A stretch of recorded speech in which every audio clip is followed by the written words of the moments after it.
Hey there, who wants a Frankenbike update? I do. Okay, here you go.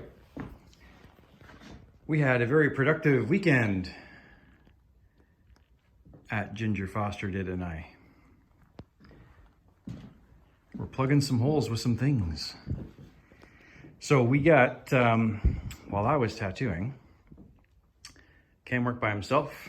He got the engine in, and the transmission. So this is a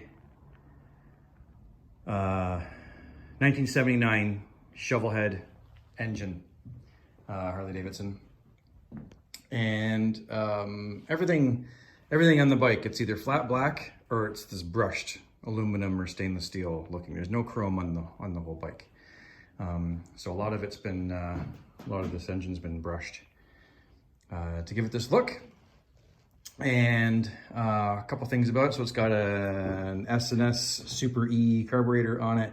This is a air filter I made by hand with the, this is the lid to a candy dish that I found and I liked, and I thought it was the right size to go there. It was already this brushed aluminum, so I just kind of helped it along a little bit. It's got like a sink drain type mesh on the inside, and I've got some filter material in there. And the brass acorn nuts. I made these copper oil lines. I never liked how the Harley Davidson engineers had the oil supply for the heads coming from the oil supply in the bottom of the engine. Would normally come with a straight stainless steel line coming to the back of the rear head. I had to completely soak the rear head, then it would transfer from head to head.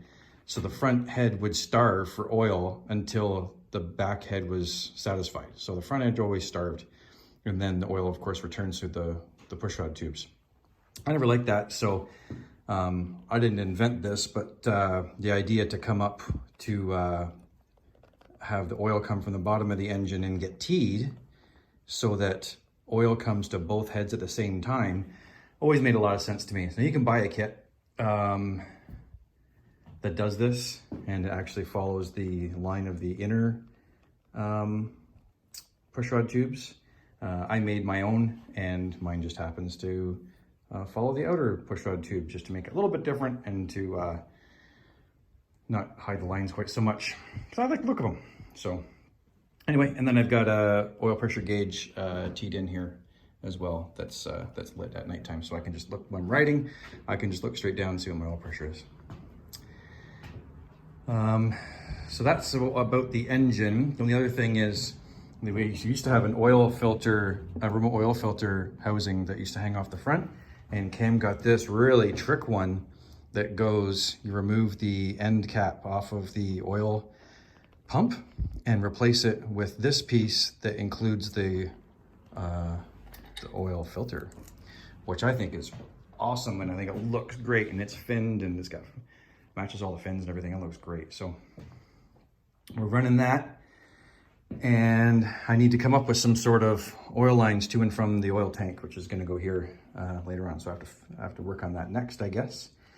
And this is my my copper vent tube assembly to catch some oil in this separator. Okay, so 4-speed ratchet top transmission.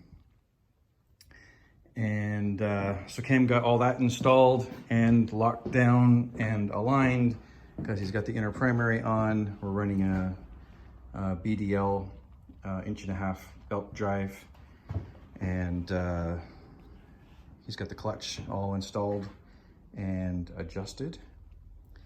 I've got the, I put new fresh brake pads in the PM front brake.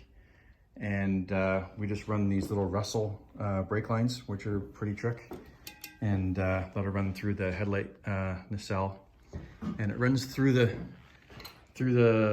handlebar tube and just sneaks out a little. So that's all in the brake line that you see up top.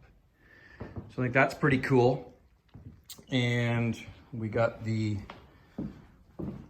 rear brake I was talking about last time. I ran the new brake line from the control, like I talked about. So that's the brake line that goes right into the frame tube.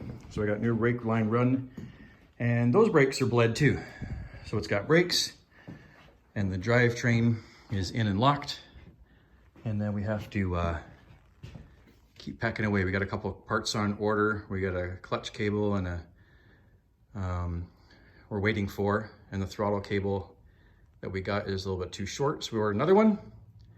We're waiting for the chain still, and we'll just keep plugging away. Should be on the road before you know it. Okay, Frankenbike update. Thanks for watching.